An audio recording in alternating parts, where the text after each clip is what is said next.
So the chaos of not being able to find what you're looking for, from your files, your email, understanding what you're supposed to be working on, what your team is doing, and being all aligned with project management. That's what we do is come in and overhaul that. The typical client comes to us because they're having a really hard time finding what they're looking for. A lot of times, multiple versions, their email is just exploding, and they're not sure what they're supposed to be working on every day. Fighting with technology every day is just not a good feeling. How we spend our days is how we spend our lives. So we come in, consolidate, organize, and teach you how to operate digitally in just such a simple way that makes it so that you can find what you're looking for in seconds.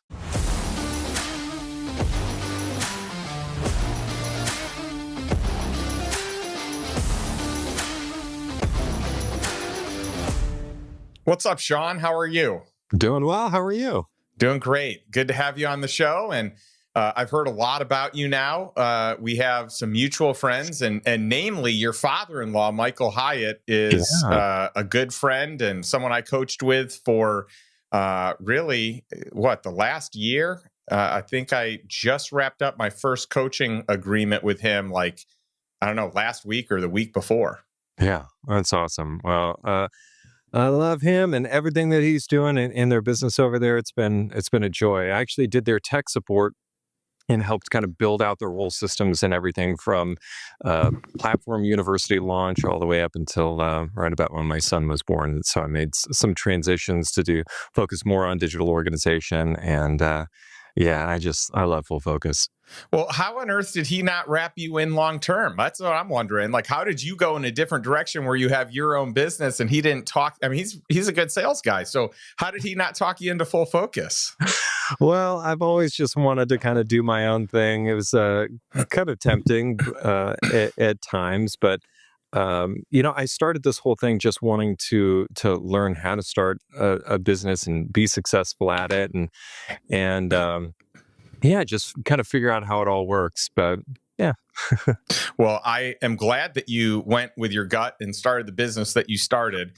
Yes. But I think the world of Michael, and I just think that he's brilliant and he's fun and he's unlocked a lot of cool things that we've been able to utilize in Lifestyle Investors. So for us, even though Michael is expensive, it was well worth it because, and for those that want to hear more and hear the episode, check it out. I did do, it's probably months ago at this point, I did an episode with Michael Hyatt. Even charging, $150,000 a year, whatever it was, we made way more than that just on one single idea that he gave us. Yeah. And it pays for itself many times over. And so, it's always an interesting thing with pricing where the price, I always tell people the price is irrelevant. And people who think more linearly, they're like, no, that can't be true. It's X amount of dollars and that's a lot of money. Right. But I have to remind them, whatever the X for dollars is, if it's $100, $1,000, or in this case, $150,000, is that number really that relevant if you made $1 million as a return on that investment in yourself and in your education, and which, for us, it was not too far off that number. Yeah. What's the return? It's amazing how often we can get caught up in that sort of thing. I see it all the time with what we do. I had one guy, I was showing him a $300,000 upside on an $800,000 investment, and ended up getting crickets because I don't even know why. It was the oddest thing. Sometimes you just see it and it's like, oh, I don't know. It's kind of boggles my mind when it's just about return and then lifestyle as well of how much better your life can be. That's right. Well, and that's really what you do. You spend a lot of time. So, I mean, I'd love to hear about your time with Apple prior to, but before we do that, tell me as succinctly as you can what your business is about. The Digital Organizer. Help me understand exactly. Well, I kind of know, but just to help our audience understand exactly what you do. Yeah. So the chaos of not being able to find what you're looking for, from your files, your email, understanding what you're supposed to be working on, what your team is doing, and being all aligned with project management, where you find your files, how you're communicating with each other. And then, of course, passwords, which is just a daily thing. That's what we do, is come in and overhaul that. So we've got the typical client comes to us because they're having a really hard time finding what they're looking for. A lot of times, multiple versions, their email is just exploding, and they're not sure what they're supposed to be working on every day. And if you're trying to scale, or you're just trying to be productive in your normal life because you got a lot of investments, you got a bunch of things going on, you know, fighting with technology every day is just not a good feeling. How we spend our days is how we spend our lives. So we come in, consolidate, organize, and teach you how to operate digitally in just such a simple way that makes it so that you can find what you're looking for in seconds. Yeah, today's world, you really need to be digitally organized. Yeah, And by the way, some of that infrastructure can be people, but it needs to be built at some point in time so anyone that gets plugged in has the ability to access what they need to access, right? that's right. But it's got to be more systematic than like, oh, I give this example all the time because sometimes my office can be a little bit of chaos where it's like I got these books here and I've got these Yeah. papers and it looks like disarray. But in my head, I'm like, well, actually, I'm not moving that because I have not, completed the item on this. So it's sitting on my desk and Sure. I've got a pile over here and these books like this. I've got an article in this book or an excerpt that I need to work through and unpack. And so Yeah. I have all the, uh, like I have a method to the madness, even though it doesn't look nice. But I think, my wife is the opposite. Her Oh, yeah. workspace is pristine and she knocks out everything she needs to by the end of the day. She wraps up nice and neatly, and I wrap up very, maybe chaotically because I'm working more on, a longer term. But I think any way you look at it, that there needs to be some sort of organizational system. Mine could be cleaner, but I do have a system. Yeah. That's the most important thing, is just having a system that you can rely on. And David Allen talks about this in his book, Getting Things Done, and the courses and stuff that they sell. But the main reason why we, want to leave something on the desk or leave something in the inbox is because we don't have a system that we can trust, our unconscious can let go of and say, I know that that's in a place that I'm going to check it later. Yep. But the problem is, some people still have a hard time doing routine work. I'm one of those people. It's of like, I want the next thing. I want the next problem to solve, not to sit down and clear out my inbox and do administrative work. I do it because I have to, but I'm trying to minimize that as much as possible by changing settings, making sure that I have places digitally to save everything so that when I get it, I can do it immediately, put it in the right spot, know that it's named appropriately, or it's going to be on my calendar. It's going to pop up on the right day and time so that I can truly let it go. Otherwise, things get piled up so much, especially when we're busy and we have a lot to do. So I've got to imagine you get this question a lot. Um, doesn't just having like an email organization system, and there are a bunch of them out there, Mhm. if you have executive assistants and virtual assistants using something like Missive, Sure. if you're maybe more of like a one man or one woman team, maybe Superhuman, and there's a number of these companies out there. Mhm. And I'm sure that you're going to say, hey, these are good. It's better than not having them. But does your system include some sort of email organizer, or is your system like, does it help create that email organization? It's a little bit of both. So typically, we've got like the programs that we like best. Like, Missive is one of the tools that we often recommend. SaneBox, sometimes Superhuman. It really depends on the person's needs and what their inclinations are and how they work as a team or not. Um, But the main thing is, most people's inbox is overflowing by junk. So we have to clear out all of the stuff that's overwhelming the inbox in the first place. So we got to make sure that we are only getting email that we truly want. And then from there, creating a triaging system. That actually has to do with a calendar. When are we going to make time to deal with the different types of requests that we get? Um, And then from there, we can utilize tools in apps like Missive, Superhuman, whatever, to be able to schedule things at different times, to be able to share them with an executive assistant that we're working with, or they're the ones actually checking the email and they share it with you when there's something that they can't handle, is even a better case scenario. So it's a hybrid of all of that. We want to get the email account under control. We want to make sure that we're using the right tools for that scenario. And then we need to figure out a triaging thing with the calendar of when is the best time to do this type of thing. So we're just not a slave to email, and we're doing things when it makes sense to us, and we're just not bouncing from task to task all day. Well, I'm such a big fan of buying your time back. I talk about it all Yeah. the time, and part of that is, from the standpoint globally, if you buy assets that produce income, then you're going to buy back your time, right? Eventually, you're going to have passive income that covers your lifestyle expenses, and then you don't have to work; you get to work. Mhm. On a smaller scale, though, you can buy your time back via people and roles, people that you would Mhm. hire and plug into play to do different things. I do that with a CFO. We have a family CFO. We've got COOs or operators in each of our businesses. I have virtual assistants, executive assistants. And so, all these things, really buy time back. And I love that. But then there are systems that exist that buy your times back and buy your time back. And then there's technology that can help buy your time back. And I think that we should be playing in all of these arenas to be able to truly own our time and not be caught in the weeds doing things that don't justify our knowledge and expertise and use of our time. And I'm curious, Yeah. if you can unpack like what your system is, or what are all the things that the digital organizer touches on, so people can, I guess, make some sort of a judgment on whether this is a product they would need and use. Yeah, totally. So we talked a lot about email already, but let's dive in a little bit more into that. In that, a lot of times we'll have people wanting to offload their email to an executive assistant, but it doesn't end up working out well for them because that person is basically just deleting emails, reading, trying to respond as best they can.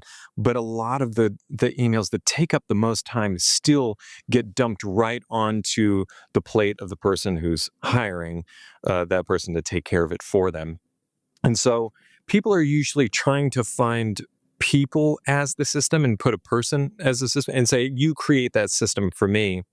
But most of the time, unless you find just a real outstanding A player, they are creating a system for themselves. And then they're just trying to manage you as best as they can. I've got a good example of Hillary, who she's an attorney. She's got an extremely successful law office in Arizona and tons of stuff going on. She hates email, blown through so many executive assistants. And she finally came to us, actually, via Michael's recommendation. She's in one of his masterminds. And, and we went through to figure out what's the system. Let's work together to create this system so that you never have to go and email again. And now all she does is she works in Microsoft Teams and someone else checks the email and forwards it to this channel that she can respond to so she never has to check an email. So it's things like That's that nice. of we'll clear things out, make sure that you get way less email, and then work creatively to figure out a solution where it is going to take a little bit of your time because we have to make it work for you so that the people who the cheap people who are doing this can be interchangeable. So a little bit more investment on the front end, and then you really set up for success. Someone leaves, you just slot someone else right in and teach them that system or set them up with a session with us, and we'll update them on how that works. So that's one of those. Another would be files organization. So a lot of times we got iCloud, Dropbox, OneDrive, Google Drive. We got a bunch of these different accounts. Our stuff's spread out all over the place. Let's consolidate all of it together so you've got one source of truth and teach you how to operate in the cloud so that you've got project management. You have our different ways that we communicate, and we still only have one place that we store our stuff. And how do we do it so that when we get communication that turns out to be a task, but it also has an asset, we know exactly where that stuff goes so that there's a place for everything and all of them are working together. So files organization, password management systems, we solve all the two-step verification issues. And then project management. How do you know what you're supposed to be working on a day? You want to have, you've got a process that you always do over and over again for your investment properties or for something that you do in your business. Let's template that out so that you do it consistently and someone else can take that off of your plate so that it's an SOP and it's a checklist all built in one that you can actually see and check in on if you want to do that. And so on the password management, I'm assuming you need a password manager in today's day and age. Like Oh, I can't understand how anyone operates without one. I mean, I that was a know, game it's difficult, changer. yeah. And then there are, for people unfamiliar, there are ways that you can give access to people on your team, people on your staff. You can get they can authenticate so that you don't always have to be authenticating, and then they have permissions on what they can and can't access. Which I think is incredible. I mean, we've just, and by the way, a lot of these password managers have gotten hacked over the years. So there's really only like a small handful that I think are like the trusted sources these days. I'm curious who you guys recommend or if you choose not to recommend. Yeah, we use 1Password and recommend that exclusively. Okay. So often we're trying to pull people off of LastPass with how many times that they've been hacked. I used to be on LastPass. I had to move. Yeah, totally. And some people are like, well, they've gone through all of this so that they're gonna be the most secure on the other side. I'm like, dude, this is the third time, and the last time was so bad. Yeah. Even still, I've known and loved 1Password for probably 15 years, and it is just so good, both on Windows and on Mac. And the cool thing, guys who are listening, if you have a team working for you, and especially for things like social media, where you absolutely need a two-step verification, I can tell you some real horror stories. That means it's going to be really hard for someone else to manage those accounts for you unless you have a system in place, in which case you can have this app that stores your passwords, create a subset for social media or for finance, like my bookkeeper. I share a finance folder with them.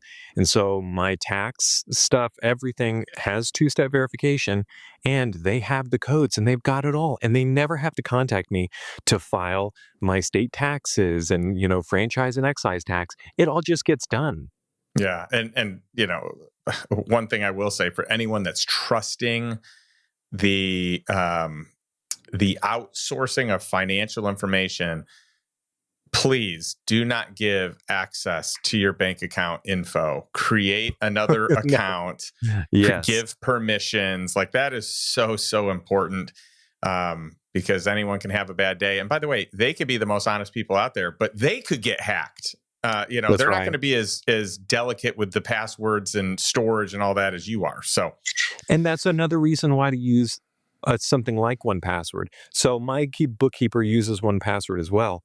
But I tell you, if you don't have every piece of information for that account, there's no way you're getting in. You have to know the sign-in URL in the first place. There's a unique URL just for you.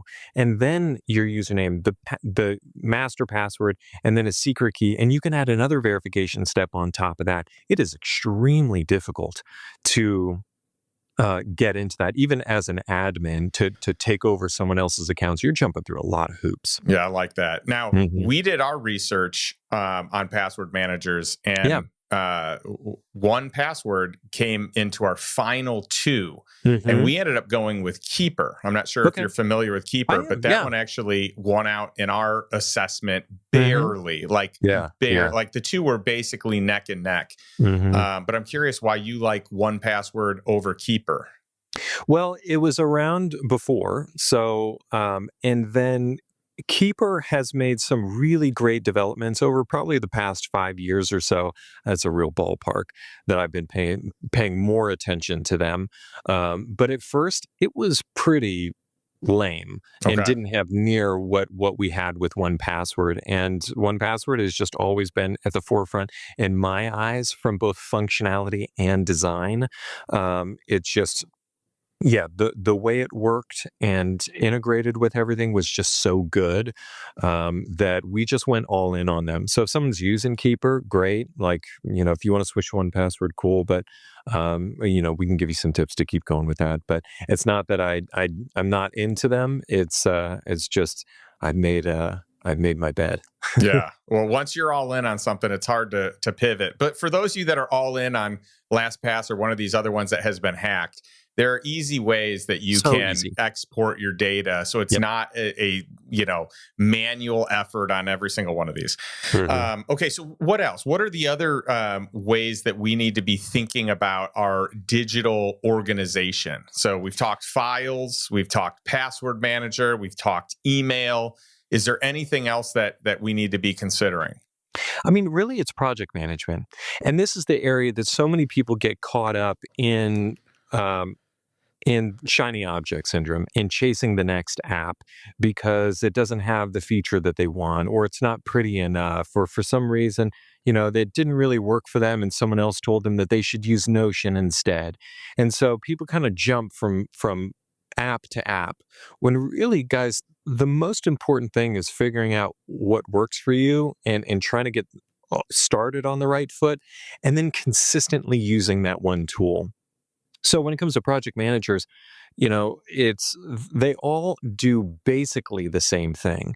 And then it's tweaking some settings here and there. I would do some research on the front end to say, um, what are you most drawn to that at this moment in time, the features and the design like really pulls you in, and stick to that.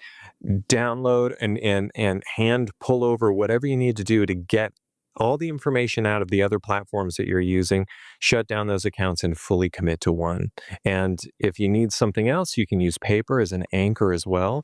But it's all about project management because we are getting spread out. Our to-do lists are massive and they're all over the place.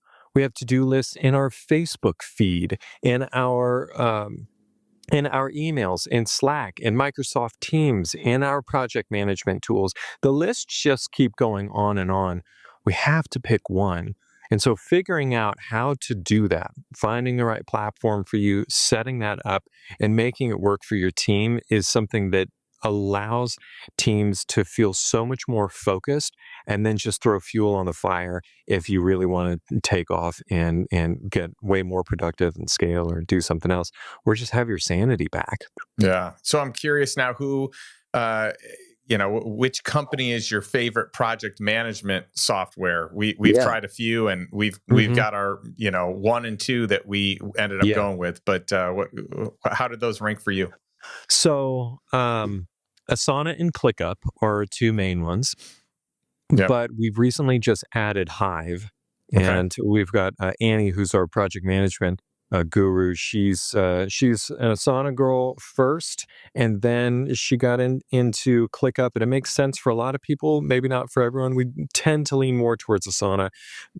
But a few weeks ago, she emailed me about Hive and's like, let's add that to the list because I've gotten into it and I'm obsessed with it. So she's really into it. We'll look into potentially switching over. I've got so much integrations and stuff set up. Like for me, a platform change is something that I am extremely cautious about.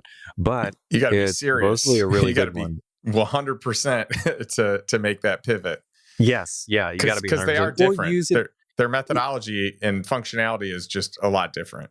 Yeah, yeah. What about you? So we came down to, so we've recently heard a lot about Hive, but we kind of made our decision before Hive was anything, big. So we've heard great things. We came down to ClickUp and Monday, and ClickUp was our head and shoulders winner. And we have been using that, have been very pleased, and think that the functionality on ClickUp is more robust than any of the other platforms that we looked at. Yeah. And for the listeners, with some of these different platforms, ClickUp is a really big, popular one out right now, especially because they've got so much functionality. They're acquiring a lot of other businesses. They're growing really fast. And they're trying to be the one app that rules them all sort of scenario, which is really appealing for a lot of people. I think there's some danger in that, and using things like ClickUp docs and sheets. Like, how are you going to get them out? I'm currently in the middle of a data migration for a business that's got terabyte and a half worth of data, 8,400 box notes, and box. If you want to leave them, you can't get your notes out of that. Yeah, So we've that's got tricky. so the person who found me, because we wrote an article about it and talking about the method of doing it by hand, was 8,400 notes. There's one Whoa. company that has figured out how to do it. Someone's got to write software extraction. I know. Well, one company does it, and they charged me $2,800 to do the migration. So I'm actually working with them today on the whole thing and working it over, when I'm paying $200 for the license for another competing product, and I've done 4 terabyte transfers for that in days. So Wow. it's crazy how, if you go deep into a platform that has been designed to be very sticky so that you can't leave, that puts you in an awkward position. However, ClickUp gives you so much flexibility to create systems and your project management in a way that, like, you can design it out yourself. Whereas something like Asana, it's on rails, man. You got your teams, your projects, your tasks, and broken up in sections, and so it's very easy to use It's and extremely intuitive. structured. Yep. So, do you like a structured approach, or do you know what you want? Have you figured out your systems and you want to be able to customize something exactly how you want to operate? And that's where something like ClickUp comes in. Yeah, and I think for ClickUp, we like that we could add PDFs and we could add videos, and there was just, again, it was very robust. Yep. So while we're on the topic of bests and favorites, cloud storage, what do you Yes. think for that? Okay, so we use Google Drive, and we are 100% in on Google Drive. It's our favorite. We're platform agnostic when we're working with other people, but we use Google Drive and often migrate people into that platform. However, I think the best one is Dropbox. Okay. So, if as far as like a tool to be able to sync the files from your computer up to the server, and one of your teammates has a huge file and it gets synced up, and that speed and accuracy of syncing across everyone's devices, Dropbox has got it nailed. They were the first ones to do it, and they have been on top the entire time. And their focus isn't split like Google is, and Microsoft and all the others. So I think SharePoint has a fantastic product as well. If you're in the Windows environment, if you're mixed and Mac, then you might want to look elsewhere. But as far as sync tools goes, Dropbox is the best. I love their interface too for an admin. If somebody deletes something and you need to restore a massive folder, you can see exactly who did it, when, and restore it. It's really nice. Yeah, But Dropbox is for sure the industry leader. What I will say, there's a convenience if you are using, Google for other things. If you're using Gmail, if you're using Sheets and Yep. just docs and all that. There's a beauty in kind of having a one home for everything. Yeah. But the thing I don't like in the language of their agreement is that they actually say that anything that's on their cloud platform they own, like they have the rights to. Now, I don't think they'll actually end up doing anything or taking people's content, but I don't like the language. It is a little bit scary from like a protection standpoint. So that's probably just me being a little nitpicky, but when I read that, I didn't care for it. I don't love a lot of Google's practices. And yet I'm there anyway because of convenience. Because the tools are just so good. Yeah. I've never had a corrupt Google Doc. Yep. I can't tell you how many corrupt documents or Excel spreadsheets or PowerPoints that I've experienced myself. And then clients have come to me in these horror stories with it's like even the habitual commands, S is just savers all day, but they don't close the document, and then the file still corrupts. I never have to deal with that. And when I'm collaborating with someone else, I hire a lot of people in other countries to outsource work to, and the majority of them do not have Macs. So, but everybody's got a Google account, and as long as I'm using the right subscription and I set up the system, the right types of folders, when I share with someone else and they put something in my folder, I own everything. Well, maybe Google. Maybe I co-own it with Google. It's That's like right. saying I own my That's house the truth when, there. it's also financed. Yeah. Well, while we're on the topic, by the way, side note, I love having like my list of things. So I kind of have like a Yeah. top 3, top 5, top 10 Uh-huh. list for everything. Sure. And I love kind of like creating my definitive list. Yeah. So while we're at it, you mentioned a comment. You had said something about Microsoft Teams. And I've got to tell you, I think that's the worst ranked video platform out there. So I'm just throwing that out there. Now I'm really curious who you like for your video For video, communications. Yeah. uh, Some Zoom. people are forced into it because they are, captive Microsoft customers, Right. or their company, Right. uses it. But it is the I hate least Teams. functional of all of them. I hate Teams, and the fact that like you create a new team, then you want to upload it, creates a SharePoint attached to it, and then you delete that team, and it deletes all of the files that are in that SharePoint. Mm. It is just an organizational mess, and we're talking with another. It's a big managed service provider here in the Nashville area about trying to like come up with a whole organizational system to take their clients through to say, okay, let's figure out how to marry the communications and the file storage so that because Microsoft is doing this, we've got to figure it out. But the question was, what's my favorite? So Zoom for sure, number one, Me because too. it's just so easy. Yep. I mean, I was on a Google Meet earlier. The quality is getting better, stuff is getting better, but the thing is, it's just weird, especially if you got multiple cameras and microphones and stuff like that, that so many people have issues with it. So it's kind of a scary platform to work off of. And then you got Cisco and ends up doing the same thing and all the rest. I guess it would probably be Zoom first and then Google Meet after that. And then basically whatever else. I mean, That's now right. all Hey, kind of suck to we're me. totally in agreement there. And in fact, it's great because you and I are on the same page on all this stuff, which is awesome. So I feel good. I feel confident now as a consumer, as a customer, a client of all these different companies. But I mean, I feel good about the research that we did because we take this seriously. If we're going to use it, we want to use best in class products. And some people might be like, hey, you're giving away, Sean's giving away his secret sauce, but not really. Yeah. His secret sauce is the integration of all of them. It's the transferring of data, it's the systems, how to use it. Yes. Yeah. You can YouTube this stuff all day long and go to the University of YouTube and other like blog articles to figure out this stuff. And if you're good at figuring that out, great. You don't need me. But the fact is, a lot of people either don't have the time or the technical interest to figure this out. And it's not about, or in the end, we want to make sure that we're on the right tool. But the most important part is how are you using it?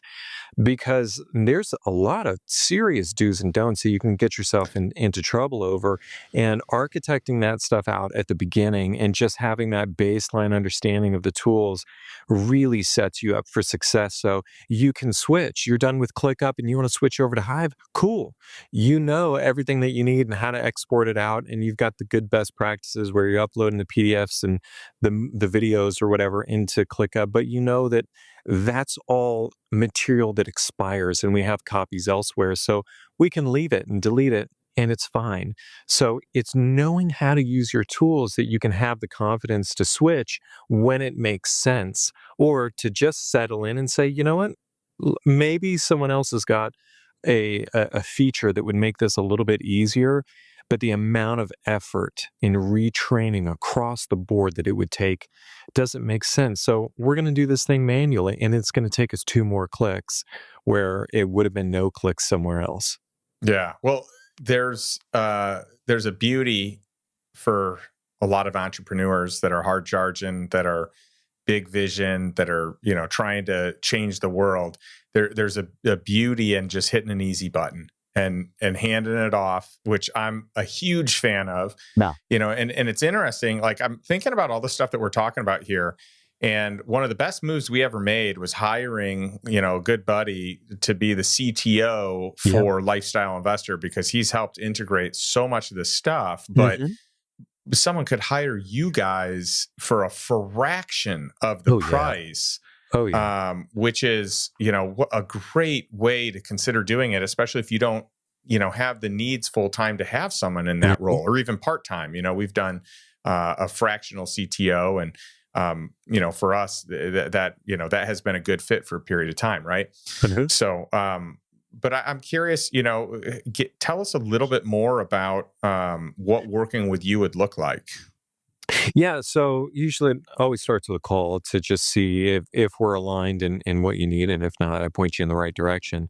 But if you decide we're a good fit, typically what we do is we work with our clients to take them through a process, and we're looking for somebody who knows where the bodies are buried, in the system, but really understands the business, so that we can work together to take you through our process of getting organized in the fastest way possible, and then using the principles and all of the systems that we know and have learned over the years, and figuring out which ones would be best. So we're really co-creating an organization system together while we're organizing and pulling files together and things like that. So um, and then in some cases, there's some real technical stuff. We're doing a rebrand, or we're migrating from one system to another. We're just going to get in there and do that for you, because that's not something that you really would be a good investment of your time to learn.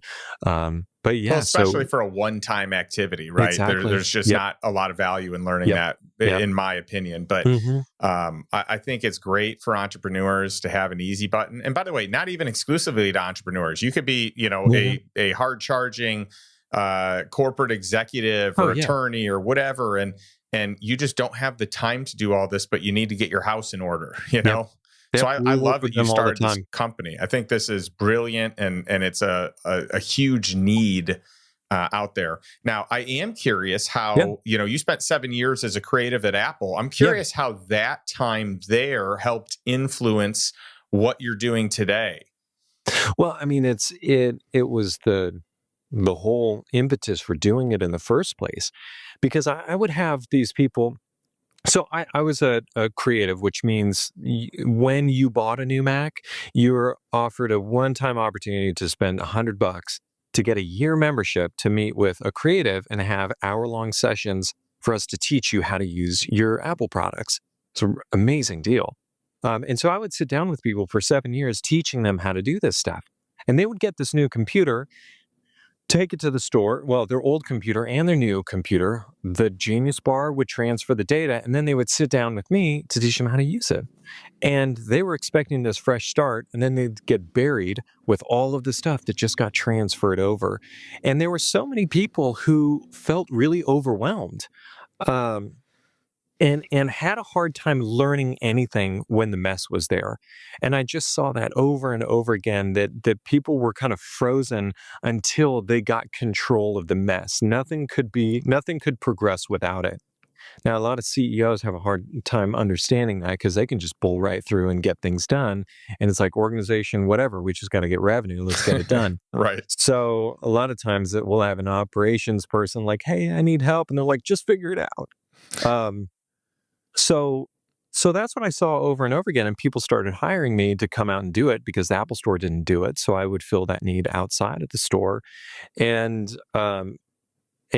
just helping out, because yeah, it's about the Apple Store wanted to teach you how to use something, and I wanted to teach people um, how to how to figure out what they want to do in the first place, and then learn that, because there's so much that you can learn on your Mac. There's so much that you can learn on your Windows machine, or any of the myriad of softwares that we use. What should you use? Because you can spend all of your time doing that. So my thing was, what is it that you want, and helping to translate a vision into what is it technically that we need to do, and let me teach you that, so you can just jump straight to what you want to do, and understand the other elements involved, and ignore the rest if you don't feel like nerding out all day on all of the rest of the features. If you want to learn them, I'm here to teach you, but we can cut that out and just get you straight to what you want to do.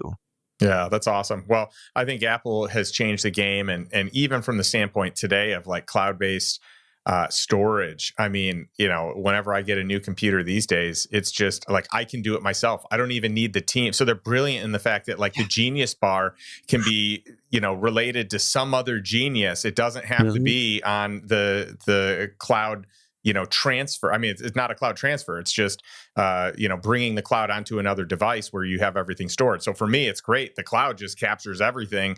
So if I ever delete something, at one point in time, I remember it was like an external time machine, Yeah, and you could go back in time. And so right. this, it's kind of already built in, and I love it.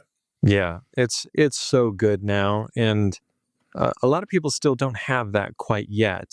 But this is one of the things that digital organization can do for you is you put your laptop on top of the car and then take off, and it gets run over. You don't worry about it. You That's just right. go and buy a new one, you sign into your account, and the majority of it comes down.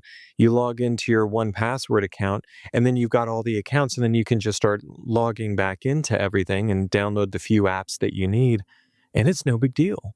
You That's just right. keep on rolling. You can pick up any device and just work and know exactly where to find things because you've got one source of truth for all of your files. Yeah, it's brilliant. And the way that you would, for those of you that are iPhone users, you can set your MacBook up, or your iPad or whatever. You can set it all up just like the iPhone, where you get a new iPhone, boom, everything uploads, all your same settings because that was stored in the cloud, and you can do the same thing on your MacBook, which has been a game changer for me. This has been awesome, Shawn. I appreciate the time. I appreciate the deep dive into technology and digital organization, Yeah. and for you creating your company. Where can people learn more about you, for those that want to follow up and want to get their house in order? Yeah, so the best thing to do would be to go to thedigitalorganizer.com/lifestyle. Because what I've got for you is a file organization guide. It's paired with videos, it's very visual, and it's got kind of the step by step process of this is the process that we take our clients through. So if you want to self implement or you want to check this out, that's perfect. And then I introduce you to the company and more of what we do and give you a bunch of resources of how to clean up your email and everything. So that is the perfect starting place is thedigitalorganizer.com/lifestyle. And then you can get all of that stuff and book a call with me if you're interested in chatting. But yeah, that's perfect spot. Love it. Well, I love ending our podcast with a question to our audience. So every week I ask the same question, and hopefully the repetition of this question is moving people closer to financial freedom. But the question is this. So those of you tuning in, those of you watching, those of you listening, what's one step that you can take today to move towards financial freedom and move towards the life that you desire, a life that's on your terms? So a life by design rather than default. And what is the one thing that you can grab today from Shawn's message, from Shawn's tools that can help you get there, or help you at least get into a position where you have some things in order to be able to move and focus on the financials? So thanks for tuning in this week, and we'll check you out again next week. Thank you.